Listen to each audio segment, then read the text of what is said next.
The morning air in Millfield was filled with the gentle aroma of wildflowers and aged wood. Crouched by the gravel path that wound into the hills was 8-year-old Emma Wilson. Her small hands shook as she extended them toward the wounded German shepherd lying in the tall grass. The dog was mostly still, save for a slight movement of her tail and a glint of pain in her brown eyes. Blood had matted the fur on one of her legs, and her breathing came in shallow, irregular gasps. Emma approached with caution, murmuring soothing words. Unsure if the dog could even hear her, she removed her jacket and draped it over the animal, protecting her from the breeze. Then, with unsteady fingers, Emma took out the small flip phone her mother had provided for emergencies and dialed home. Her mother, Karen Wilson, who worked as a veterinary nurse at the town's little clinic, showed up moments later in their weathered station wagon. They worked together to lift the injured dog into the back. As Karen gave rapid instructions, Emma cradled the dog's head in her lap, whispering gently, "You're safe now. You're okay." At the clinic, their actions were swift. The dog was diagnosed with a fractured hind leg, numerous scrapes, and symptoms of profound exhaustion. They had no idea of her origins. There was no collar, and a scan revealed no microchip. Nevertheless, from the instant Emma had seen her, she had already decided on a name. Max represented more than just a dog Emma had found. She was a narrative waiting to unfold. And while Emma was not yet aware of it, rescuing Max was about to alter the entire direction of her life. The initial days at the clinic were hushed. Max barely stirred, her leg meticulously splinted and her form enveloped in blankets that carried a faint scent of antiseptic and lavender. She made no sound, not a bark nor a whine. She merely observed. And Emma was a constant presence. Emma had possessed a deep love for animals her whole life. As a toddler, she would gently hold butterflies in her palms and converse with stray cats like they were lifelong companions. Recently, however, she had grown withdrawn. Just a few months before, Emma had lost her father to a sudden illness, a loss that cast a silent sorrow over all her activities. So, upon seeing Max lying injured and alone on the roadside, something changed within her. She felt no fear or hesitation, only a quiet sense of recognition, as if she perceived a reflection of her own sorrow in Max's suffering. Emma didn't merely feel sympathy for Max. She loved her from the moment their gazes met. After school, Emma would make her way directly to the clinic instead of going home. She would sit with her legs crossed beside Max's crate, reading books aloud, sometimes fairy tales, other times tales of wild creatures and faithfulness. She recounted her day in the soft, gentle manner of children who know they are being heard, even when the listener cannot reply. Initially, Max would only blink slowly when Emma drew near. But over time, a shift occurred. Her eyes started to follow Emma's movements around the room. Her ears would prick up at the sound of the girl's voice. One afternoon, when Emma dropped her book and leaned down to retrieve it, Max gave a soft thump with her tail. Emma froze, then broke into a smile so wide it made her cheeks ache. From that day forward, Max started to transform. She began to sit up more frequently. She made attempts to stand. She permitted Emma to brush her coat and even let her head rest on the girl's lap. Emma's affection had penetrated her defenses, and Max was putting up a fight to survive. "You're the reason she's healing," Karen whispered. One evening, Emma opened her eyes, stroked Max's ear through the crate's bars, and stated softly, "You're not alone anymore, and neither am I." By the time early spring arrived, Max had recovered most of her vitality. Her limp was less pronounced, her coat had grown thicker, and the pain had vanished from her eyes. Despite distributing flyers and contacting every local shelter, no one came to claim her. Thus, the Wilsons, without any need for discussion, formally made Max a member of their family. That afternoon, Emma stood by the examination table at the clinic as her mother performed a routine checkup on Max. Karen's hands moved expertly over the dog's abdomen, then paused abruptly. She glanced at Emma with a curious sparkle in her eye. "Come here, sweetheart," she beckoned, taking Emma's hand and placing it on the same spot. "Tell me if you feel something." Emma cocked her head, intrigued. At first, she felt only the steady rise and fall of Max's breathing. But then she detected a tiny ripple, a delicate flutter, like a heartbeat felt underwater. Her eyes widened. "Is that?" Karen smiled. "Yes, Max is going to have puppies." Emma stood motionless, awestruck by the marvel of it. With her hand still resting on the spot, her entire face brightened with a joy she hadn't experienced in a very long time. "Puppies," she breathed, as if the word itself held magic. That night, Emma arranged a bed on the floor beside Max's crate. She nestled under a blanket, resting her cheek against Max's warm flank. The room was silent, but Emma's voice was firm. "I'll help you," she whispered. "I'll take care of them. I promise with all my heart." Max heaved a soft sigh and nudged closer. In that moment, surrounded by soft light and steady breathing, a vow was exchanged between the girl and the dog, a promise that was quiet, sacred, and unbreakable. The morning began like any other. Sunlight filtered through the windows of the Wilson residence, creating golden patterns on the hardwood floor. Emma was at the kitchen table, idly stirring her spoon in a bowl of cereal while listening to the low hum of her mother getting ready for the day. Max was lying near the window, her pregnant belly rising and falling in a slow, rhythmic cadence. The atmosphere was peaceful, orderly, and secure. Then the sound came, a sudden, heavy thud from the living room, immediately followed by a sharp, broken whimper. Emma's spoon dropped to the floor with a clatter as she leaped from her chair. Her heart hammered against her chest. Karen was already in motion, her face set with a tension Emma had never witnessed before. "Max!" Emma cried out, racing after her mother. They discovered her collapsed on the floor, her breath coming in ragged gasps and her body shaking. One of her hind legs gave a weak kick before falling limp. Karen fell to her knees, her hands already seeking Max's pulse, her eyes scanning for any sign that she was stable. "Emma, get the emergency kit now," she commanded, her voice firm but strained. Emma was frozen for a second, gazing at Max's glazed eyes, before she turned and bolted down the hall. Her fingers fumbled with the kit's latch as she cried out for help, her voice cracking. The following minutes were a chaotic blur. There were blankets, gentle hands, and the roar of the car's engine. Emma sat in the rear, cradling Max's head on her lap as they sped to the clinic. "Stay with me," she repeated in a whisper, smoothing the fur back from Max's face. "You have to stay." But deep down, beneath her hope, a seed of fear was taking root. She could perceive it in her mother's hands, which were trembling ever so slightly. She could feel it in the way Max's breathing faltered and slowed. And although Emma refused to believe it, did not dare to, a small voice inside her whispered the words she could not stand to hear. Something was terribly, terribly wrong. The clinic was thick with the smells of antiseptic and dread.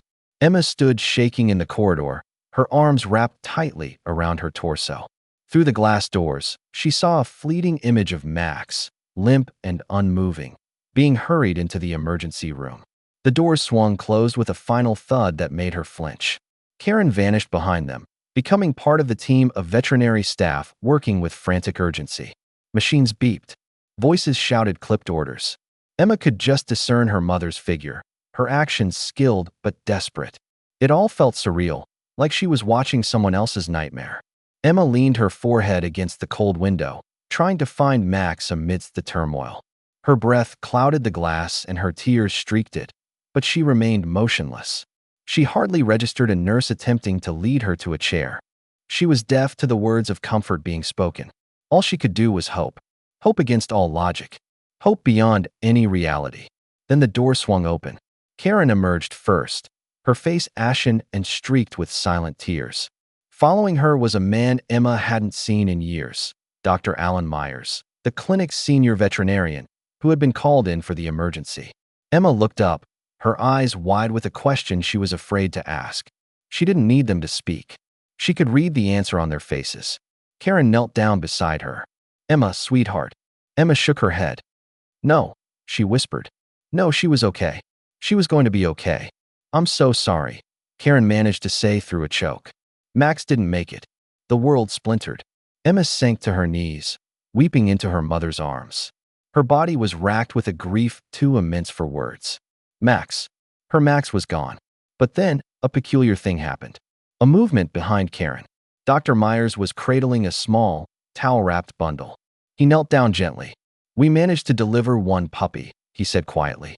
"But there's no heartbeat. We tried everything." Emma blinked through her tears. Her voice was hoarse, almost a whisper. Can I hold him?" Karen paused, then gave a slight nod. Dr. Myers carefully transferred the tiny body into Emma's outstretched hands. The puppy was impossibly tiny. His fur was slick and damp, his limbs were still, and his chest was motionless. He felt more like a memory than a living being. Emma sat down slowly on the cold tile floor, curling herself around the puppy. She held him gently against her chest and started rubbing him through the towel, soft, consistent strokes, attempting to bring warmth to a body that did not respond. "I promised her," she whispered. "I promised I'd take care of them." Minutes stretched on. Nothing happened. Emma persisted. She rubbed with more force, her whispers growing louder. "Please, please come back." Still nothing. Her arms sagged slightly. Her hands grew still. Her voice, broken and weary, faded into silence. "I tried," she whispered, barely audible.